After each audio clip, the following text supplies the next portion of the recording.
Hello बच्चों, कैसे हो आप सब। आई होप आप सभी अच्छे होंगे और आपकी प्रिपरेशंस भी बहुत अच्छी चल रही होगी। तो देखो, अपना चैप्टर चल रहा है, चैप्टर नंबर 8, जो कि ऑर्गेनिक केमिस्ट्री का बेसिक चैप्टर है। तो अभी हमने इंट्रोडक्शन कर ली है पिछले लेक्चर में। तो यहाँ पर अब हम स्टार्ट करते हैं इस लेक्चर को विथ हाइब्रिडाइजेशन। तो इस लेक्चर में हम फाइंड आउट करेंगे कि हाइब्रिडाइजेशन ऑर्गेनिक कंपाउंड्स की किस तरह से फाइंड आउट की जाती है और साथ ही number of sigma and pi bonds organic compound में किस तरह से निकाले जाते हैं। ठीक है, वेरी इंपॉर्टेंट। तो देखो, हाइब्रिडाइजेशन हम चैप्टर 4 में ऑलरेडी कर चुके हैं, केमिकल बॉन्डिंग में। तो ऑर्गेनिक कंपाउंड्स कौन से होते हैं? ऑब्वियसली जिसमें कार्बन हो, हाइड्रोजन हो, अदर एटम्स भी हो सकते हैं, अदर एलिमेंट के एटम्स भी हो सकते हैं, जैसे नाइट्रोजन, ऑक्सीजन। तो यहाँ पर बात आती है कार्बन की। जो ऑर्गेनिक कंपाउंड्स होते हैं, बेसिकली वहाँ पर कार्बन की तीन तरह की हाइब्रिडाइजेशन देखी जाती है। ठीक है, फर्स्ट इज sp3, फिर आता है sp2 और sp। ये तीन तरह की हाइब्रिडाइजेशन कार्बन की ऑर्गेनिक कंपाउंड्स में देखी जाती है। अब यहाँ पर एक बात आती है परसेंटेज एस करेक्टर। उसका मतलब होता है कि पूरी ये जो हाइब्रिडाइजेशन है sp3, उसका एक मीनिंग होता है। उसका मतलब ये है कि ये sp3 हाइब्रिडाइजेशन में कितना एस करेक्टर है और कितना p करेक्टर है। लेकिन हम इंटरेस्टेड रहते हैं एस करेक्टर में। ठीक है, एस करेक्टर में क्यों हम इंटरेस्टेड होते हैं, उसका भी रीजन होता है। क्योंकि देखो, एस करेक्टर ज्यादा होने का क्या मतलब है कि आपका जो ये ऑर्बिटल्स है, एस और पी ऑर्बिटल्स है, अगर आपका किसी भी ऑर्बिटल का एस करेक्टर ज्यादा होता है तो वहां पर उस ऑर्बिटल की, या फिर आप कह सकते हो उस कार्बन की इलेक्ट्रोनेगेटिविटी ज़्यादा होती है। ऐसा क्यों होता है? क्योंकि अगर आप एटम्स की बात करो तो उसमें जो s ऑर्बिटल्स होते हैं, they are more close to the nucleus. Since they are more close to the nucleus, इस वजह से s करेक्टर बढ़ने से इलेक्ट्रोनेगेटिविटी, जो खिंचाव है, वो भी बढ़ जाता है। तो आप डायरेक्टली ऐसे भी कर सकते हो कि percentage S character is directly proportional to electronegativity of the atom। ठीक है, जितना ज्यादा S character बढ़ेगा किसी ऑर्बिटल में, उतनी ही इलेक्ट्रोनेगेटिविटी बढ़ेगी। अब बात है परसेंटेज S character कैसे निकाले। Very simple. देखो, sp से शुरू करते हैं, फिर आपको समझ आएगा। sp में कितने ऑर्बिटल्स आपको दिखाई दे रहे हैं? 2। कैसे 2 हुए? एक s हो गया, एक p हो गया। अब परसेंटेज आपको निकालनी है तो हम कर देंगे sp के लिए 100 डिवाइडेड बाय, क्योंकि ये 2 ऑर्बिटल्स है तो डिवाइडेड बाय 2 कर देगी, क्योंकि कितना परसेंटेज है तो हम यहाँ पर निकाल देते हैं। तो एक का आया 50%। इसका मतलब कि sp में 50% एस करेक्टर है और 50% इसके पास पी करेक्टर है। ठीक है, क्योंकि यहाँ पर हो गया ना 50-50, क्योंकि डिवाइडेड बाय हमने 2 करा। तो यहाँ पर जो sp हाइब्रिड ऑर्बिटल्स होते हैं उनके पास 50% एस करेक्टर होता है, 50% पी करेक्टर होता है। ठीक है, तो यहाँ पर sp में जो एस करेक्टर की ही हम अगेन यहाँ पर बात करते हैं, पी का हम नहीं देखना हमें। ठीक है, हमें कोई लेना देना नहीं पी से। तो यहाँ पर हमें समझ आता है कि यहाँ पर 50% एस करेक्टर है। उसी तरह से अगर आप sp2 की बात करते हो तो यहाँ पर सिंस हमें परसेंटेज निकालनी है तो 100 पहले लिख लेंगे। अब डिवाइडेड बाय, क्योंकि हमें ईच ऑर्बिटल पे निकालना है कि कितना होता है, 1 पे निकालना है।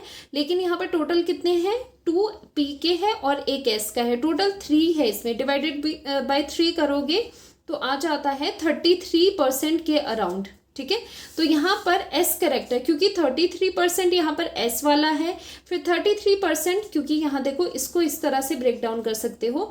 33% यहाँ पर क्या है? S वाला है, 33 वाला P वाला है अगेन, और 33% अगेन दूसरा P है। तो टोटल देखा जाए S करेक्टर 33% है, P का वैसे पूछ नहीं रहे कोई, वैसे आएगा तो 66 के अराउंड यहाँ पर आ जाएगा। ठीक है, तो यहाँ पर देखना है ओनली S करेक्टर, तो यहाँ पर 33% आता है। आप डायरेक्टली भी इन चीज़ों को लर्न कर सकते हो। sp3 में क्या करोगे, सिंस यहाँ पर 3p है और एक S है, तो 100 डिवाइडेड बाय कर दोगे 4, तो ये आ जाता है 25। तो यहाँ पर कितना हो जाता है? 25% आपके पास S करेक्टर होता है sp3 हाइब्रिड ऑर्बिटल्स का। ठीक है, तो यहाँ से एक बहुत इंपॉर्टेंट रिजल्ट निकल करके आता है कि सबसे ज़्यादा S करेक्टर किसका होता है? sp हाइब्रिड ऑर्बिटल्स का सबसे ज़्यादा S करेक्टर होता है। अब S करेक्टर ज़्यादा होने से क्या होता है? उस ऑर्बिटल की इलेक्ट्रोनेगेटिविटी ज़्यादा होती है। अगर इलेक्ट्रोनेगेटिविटी की बात करें तो सबसे ज़्यादा इलेक्ट्रोनेगेटिव sp ऑर्बिटल्स होते हैं, फिर sp2 सबसे उससे कम, और sp3 का जो इलेक्ट्रोनेगेटिविटी है वो सबसे कम होता है। रीजन बीइंग क्योंकि इसमें 50% एस करेक्टर है, यहाँ पर 33% है और यहाँ पर 25% है। ठीक है, वेरी इजी। तो ये चीज़ें आपको आगे भी ऑर्गेनिक केमिस्ट्री में यूज़ होने वाली है। तो यहाँ पर हमने हाइब्रिडाइजेशन को समझ लिया। ठीक है, अब यहाँ पर एक और चीज़ है, देखो जितना ज़्यादा एस करेक्टर होगा उतना ही ज़्यादा इलेक्ट्रोनेगेटिविटी होगी। ठीक है, तो उसका क्या मतलब है, उतना ही ज़्यादा बॉन्ड स्ट्रॉन्ग होगा। ठीक है, इसका मतलब जब हम ये कार्बन्स ले रहे हैं, जब ये sp हाइब्रिडाइज्ड है तो यहाँ पर जो ये बॉन्ड है ये स्ट्रॉन्ग है, क्योंकि यहाँ पर जो ऑर्बिटल्स यूज हो रहे हैं वो sp यूज हो रहे हैं जिनके पास परसेंटेज एस करेक्टर ज़्यादा है। तो यहाँ से हमें ये बात समझ आती है कि परसेंटेज एस करेक्टर इंक्रीज होने से इलेक्ट्रोनेगेटिविटी इंक्रीज होती है, जिसकी वजह से जो ये ऑर्बिटल्स जो बॉन्ड बनाएंगे वो स्ट्रॉन्ग होगा, साथ ही ये शॉर्ट भी होगा, क्योंकि क्या होगा, एटम्स एक दूसरे के पास आएगी तो बॉन्ड लेंथ भी क्या होगी, शॉर्ट होगी।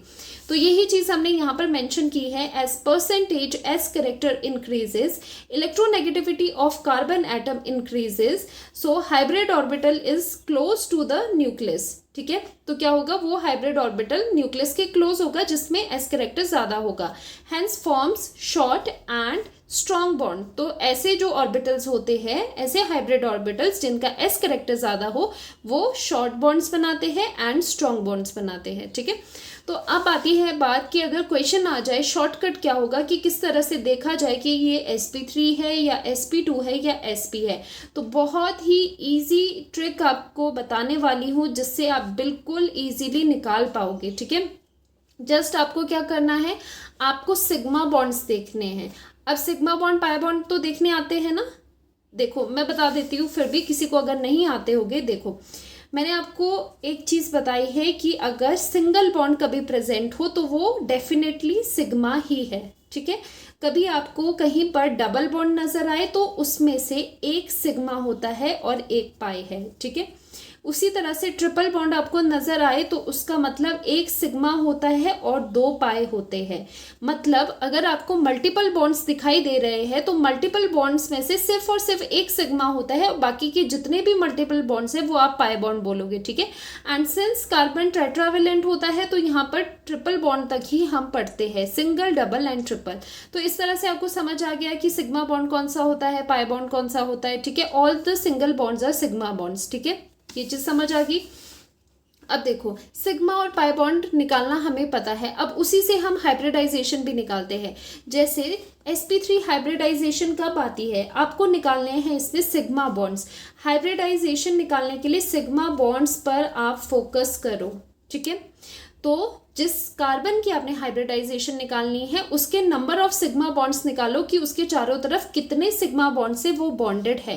पाई नहीं देखना है, पाई को निग्लेक्ट कर दो, ओनली सिग्मा बॉन्ड्स को आपने काउंट करना है। ठीक है, अब यहाँ पर देखो क्या है, P आपके पास 3 है, S आपके पास 1 है, 3 + 1 होता है 4। ठीक है, तो 4 सिग्मा बॉन्ड्स अगर आपके पास है, किसी कार्बन के पास 4 सिग्मा बॉन्ड्स बना रहा है तो उसकी हाइब्रिडाइजेशन होती है sp3।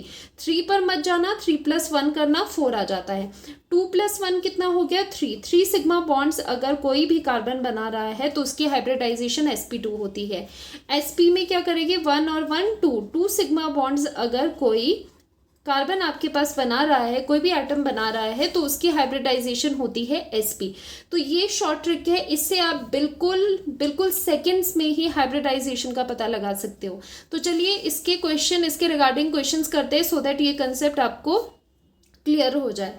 तो देखो यहाँ पर है, फर्स्ट है, तो बाय द वे ये आपका एनसीईआरटी का क्वेश्चन है, इन टेक्स्ट क्वेश्चन है। तो CH3Cl यहाँ पर हाइब्रिडाइजेशन क्या होगी, तो यहाँ पर आपको कार्बन की हाइब्रिडाइजेशन निकालनी है, कार्बन एटम की। ठीक है, पहले आप CH3Cl यहाँ पर लिखोगे तो इसके पास क्या है, इस तरह से हाइड्रोजन्स लगे हैं 3 और क्लोरीन लगे हैं। ठीक है, अगर आपको डिफिकल्टी होती है कि यहाँ पर देख के नहीं समझ आता तो एक बार एक्सपैंड कर लिया करो, उसके बाद आपको समझ आएगा। अब देखो कि कार्बन कितने सिग्मा बॉन्ड्स बना रहा है, ये भी सिग्मा, सिंगल बॉन्ड्स, मैंने क्या कहा था, all single bonds are sigma bonds. तो यहाँ पर बना रहा है 4 सिग्मा बॉन्ड्स। अगर 4 सिग्मा बॉन्ड्स बनाता है कोई भी एटम तो क्या कहलाता है, sp3 हाइब्रिडाइज्ड। तो यहाँ पर जो इसकी हाइब्रिडाइजेशन आती है वो आती है sp3। ठीक है, कार्बन इज sp3 हाइब्रिडाइज। समझ आ गया आपको ये। अब देखो नेक्स्ट है CH3 होल ट्वाइस CO। इसे हमें थोड़ा एक्सपैंड करना पड़ेगा। अब देखो यहाँ पर जो CO है वो क्या है, कार्बन बनाता है डबल बॉन्ड विद ऑक्सीजन, क्योंकि जो ऑक्सीजन होता है वो डबली बॉन्डेड होता है। और यहाँ पर आपके 2 CH3 लगे हैं इस तरह से, ठीक है। अब यहाँ पर देखो हर एक कार्बन की आपको हाइब्रिडाइजेशन बतानी है, क्योंकि हाइब्रिडाइजेशन हर एक कार्बन की होगी, ये नहीं है कि सेंट्रल ही बताओगे। अब यहाँ पर देखो जो ये सेंट्रल कार्बन है कितने सिग्मा बॉन्ड्स बना रहा है, 1 2 और थर्ड यहाँ पर क्योंकि डबल में मैंने आपको बताया है एक सिग्मा होता है एक पाई होता है, तो टोटल कितने हो गए 1 2 और यहाँ पर एक और 3 हो गए, 3 सिग्मा बॉन्ड्स बना रहा है, तो हाइब्रिडाइजेशन क्या होगी sp2 हो जाएगी, तो ये sp2 है, ठीक है। और ये वाले CH3 क्या हो गए, 3 हाइड्रोजन्स लगे सिंगली बॉन्डेड और यहाँ पर एक है तो 4 सिग्मा बॉन्ड्स है, तो ये हो जाते हैं sp3। वैसे भी मैं आपको एक चीज़ बताऊँ, जो ये CH3 होते हैं ये हमेशा ही क्या होता है sp3 हाइब्रिडाइज्ड होते हैं, जो CH3 होते हैं। आप डायरेक्ट भी इसका कर सकते हो, ठीक है।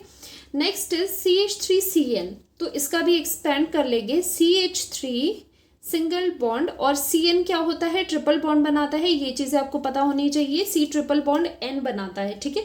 अब देखो ये वाला जो कार्बन है मैंने आपको कहा है CH3 वाले कार्बन्स क्या होते हैं, sp3 हाइब्रिडाइज्ड होते हैं। डायरेक्टली भी आप इन चीज़ों को कर सकते हो, या फिर इस तरह भी देख लो, 3 हाइड्रोजन है और एक सिग्मा बॉन्ड यहाँ पर बना है, 4 सिग्मा बॉन्ड्स है, मतलब sp3 हाइब्रिडाइज्ड यहाँ पर है। साथ ही इस कार्बन की अगर बात करें, एक सिग्मा बॉन्ड यहाँ पर है, only 1 sigma bond is here, क्योंकि बाकी 2 क्या है, पाई है, और हमें मतलब है ओनली सिग्मा बॉन्ड से। तो यहाँ पर कितने सिग्मा बॉन्ड्स आपके पास है, 2 सिग्मा बॉन्ड से है, इसका मतलब ये वाला sp हाइब्रिडाइज्ड है कार्बन, ठीक है। अगेन चलते हैं आगे आ जाएगा HC double bond O NH2, ठीक है। इस तरह से एक्सपेंड करके बना लिया। अब यहाँ पर कार्बन पे फोकस करो आप, कार्बन पे क्या है, यहाँ पर सिंगल बॉन्ड और सिंगल 3 सिग्मा बॉन्ड्स है आपके पास, ठीक है। यहाँ पर डबल में 1 सिग्मा होगा, 3 सिग्मा बॉन्ड्स है, तो यहाँ पर हाइब्रिडाइजेशन हो जाती है sp2 आपकी, ठीक है। तो हाइब्रिडाइजेशन कितनी है यहाँ पर, sp2 है। अब देखो नेक्स्ट देखते हैं CH3CH, next is CH double bond CH, फिर आ जाता है C ट्रिपल बॉन्ड N, ठीक है। इसमें आपको कार्बन्स की हाइब्रिडाइजेशन बतानी है। ये CH3 वाला तो sp3 है क्योंकि 4 सिग्मा बॉन्ड्स है। यहाँ पर देखो इस कार्बन को 1 2 3 है, तो ये sp2 हो गया। यहाँ पर देखो 1 2 3 है, ये भी अगेन sp2 हो गया। ये वाला कार्बन 1 और 2, क्योंकि ट्रिपल में ओनली 1 सिग्मा होता है, तो ये क्या हाइब्रिडाइज्ड हो गया, ये हो गया sp हाइब्रिडाइज्ड। तो इस तरह से आप हाइब्रिडाइजेशन निकालते हो। नेक्स्ट कर लेते हैं CH3F, तो ये फ्लोरीन है, बाकी तीनों जगह हाइड्रोजन्स लगे हैं। बताओ जरा क्या है इसकी हाइब्रिडाइजेशन। सारे ही सिंगल बॉन्ड्स आपको नजर आ रहे हैं, तो यहाँ पर 4 सिग्मा बॉन्ड्स है, 4 का मतलब है sp3 हाइब्रिडाइज्ड। देखो सिग्मा बॉन्ड की वजह से कितना इजी हो जाता है क्वेश्चन। अगेन ये वाला करते हैं HC ट्रिपल बॉन्ड N, ठीक है, HC ट्रिपल बॉन्ड N। तो यहाँ पर इसका हाइब्रिडाइजेशन क्या है, अगेन ये sp हाइब्रिडाइज्ड है, क्योंकि एक सिग्मा इधर है एक सिग्मा यहाँ पर है, ठीक है। तो आपको सिर्फ और सिर्फ क्या देखना है, आपको सिर्फ और सिर्फ सिग्मा बॉन्ड्स के नंबर काउंट करने हैं, ठीक है। सिग्मा बॉन्ड पता चल गया कि कितने सिग्मा बॉन्ड्स है, उसके अकॉर्डिंग हाइब्रिडाइजेशन बहुत इजीली निकल जाती है। और ध्यान रखना ये पेपर में कहीं ना कहीं आपको पूछा जाता है, ठीक है, कहीं ना कहीं क्वेश्चन मिल जाएगा शॉर्ट में आपको ये। अब चलते हैं total number of sigma and pi bonds कैसे निकाले जाते हैं। अगेन ये भी आपका इन टेक्स्ट क्वेश्चन है NCERT का, ठीक है। तो यहाँ देखना है हमें कि ये किस तरह से निकाले जाते हैं। अब देखो यहाँ पर पहले हम इसे एक्सपैंड कर देंगे, HC ट्रिपल बॉन्ड C है, ठीक है। तो यहाँ पर हम जरा बना लेते हैं इसे HC, और क्या है यहाँ पर देखो HC, ठीक है, ट्रिपल बॉन्ड है, फिर कार्बन है, फिर कार्बन के बाद अगेन कार्बन है। अगर कोई बॉन्ड नहीं दिया होता दैट मीन्स वो कौन सा बॉन्ड होता है, वो सिंगल बॉन्ड होता है। तो दोनों कार्बन्स के बीच में कोई अभी विजिबल आपको बॉन्ड नहीं दिखाई दे रहा, दैट मीन्स ये सिंगल बॉन्ड है। और इस कार्बन के साथ जो हाइड्रोजन है वो उस पर लगा है, इस तरह से ऊपर लगा है, और साथ ही में डबल बॉन्ड कार्बन है, उसके ऊपर हाइड्रोजन लगा है, और साथ ही में यहाँ पर CH3 टर्मिनल पे है, ठीक है। तो इस तरह से हमने ये चीज़ बना दी। अब इसमें number of sigma and pi bonds आपको निकालने हैं। तो सिग्मा बॉन्ड कौन से होते हैं? All the single bonds are sigma bonds. तो ये सारे सिग्मा है, लेकिन पर्टिकुलरली इसमें भी टाइप ऑफ सिग्मा बॉन्ड्स है, ठीक है। कैसे है? पहला है सिग्मा जो कार्बन और हाइड्रोजन के बीच है, उसके कितने नंबर्स है? 1 2 3। तो उसके नंबर कितने हैं यहाँ पर? 3 आपको इस तरह के बॉन्ड्स यहाँ पर नजर आ रहे, 3 यहाँ पर नजर आ रहे हैं और 3 यहाँ पर है। तो ये टोटल हो गए 6 CH वाले सिग्मा बॉन्ड्स। अब यहाँ पर सिग्मा वाले आप कार्बन और कार्बन के सिंगल बॉन्ड्स देखेंगे। कार्बन और कार्बन वाले सिंगल बॉन्ड्स कहाँ कहाँ पर है? एक ये वाला सिग्मा है, एक ये वाला है और एक ये वाला है, ये है, ठीक है। तो टोटल यहाँ पर हो गए 4 कार्बन कार्बन सिग्मा बॉन्ड्स, ठीक है। अब आती है पाई की बात। तो पाई दो तरह के होते हैं, डबल वाले और ट्रिपल वाले, ठीक है। तो पहले हम यहाँ पर देखेंगे कि डबल वाले कितने हैं। तो पाई यहाँ पर कार्बन कार्बन डबल बॉन्ड में कितने हैं, उसका सिर्फ एक पाई बॉन्ड है, ठीक है, क्योंकि एक सिग्मा है एक पाई है। यहाँ पर ट्रिपल बॉन्ड भी है, तो ट्रिपल बॉन्ड में कितने पाई बॉन्ड्स हैं? यहाँ पर 2 पाई बॉन्ड्स है, क्योंकि यहाँ पर एक सिग्मा है और 2 पाई है आपके पास। तो 2 पाई बॉन्ड्स, यहाँ पर 1 पाई है और यहाँ पर 2 पाई बॉन्ड्स है। तो टोटल अगर आप सिग्मा देखो तो कितने हैं? टोटल जो सिग्मा बॉन्ड्स है वो है आपके पास 10, ठीक है, ओवरऑल। और टोटल जो पाई बॉन्ड्स है वो है आपके पास 3, ठीक है। तो हम यहाँ पर लिख लेते हैं कि कितने इसमें सिग्मा है और कितने इसमें पाई है, ठीक है। तो यहाँ पर टोटल आ जाता है 10। तो सिग्मा बॉन्ड्स यहाँ पर आ जाएंगे 10 और पाई बॉन्ड्स यहाँ पर कितने आ जाते हैं? पाई बॉन्ड्स यहाँ पर आ जाते हैं आपके पास टोटल 3, ठीक है। तो इस तरह से देखो आप सिग्मा और पाई बॉन्ड्स को निकाल सकते हो। तो आपको नेक्स्ट क्वेश्चन भी करना है। आई होप ये आपको समझ आ रहा होगा जो मैं आपको समझाना चाह रही हूँ। अब इसको भी हम थोड़ा एक्सपैंड करके लिखेंगे सो दैट यहाँ पर देखना आसान हो जाए। कार्बन के ऊपर 2 हाइड्रोजन से CH2, अगेन इसके साथ क्या है, ठीक है, CH2 यहाँ पर हो गया। फिर डबल बॉन्ड कार्बन है, फिर अगेन डबल बॉन्ड कार्बन है, उसके ऊपर एक हाइड्रोजन है, फिर यहाँ पर कार्बन है, इस तरह से CH3 है। तो यहाँ पर अगर हम सिग्मा बॉन्ड देखें कौन कौन से है, 1 2 3 4 5 6 7 8 और ये 9, ठीक है। तो टोटल कितने सिग्मा बॉन्ड्स है? चलो टोटल ही लिख लेते हैं। टोटल है 9 सिग्मा बॉन्ड्स, ठीक है। और पाई बॉन्ड कितने हैं? पाई बॉन्ड कहाँ कहाँ आ रहे हैं? यहाँ पर एक पाई बॉन्ड, यहाँ पर एक पाई बॉन्ड, क्योंकि डबल बॉन्ड में क्या होता है, एक सिग्मा होता है एक पाई होता है। तो यहाँ पर 2 पाई बॉन्ड्स है। तो यहाँ पर आपके पाई बॉन्ड्स कितने हैं? 2 है। अगर इसे फर्दर कैटेगराइज करना पड़े कि सिग्मा बॉन्ड्स कौन कौन से है, तो यहाँ पर देखो कौन से है। सिग्मा जो कार्बन और हाइड्रोजन के बीच में है वो कितने हैं?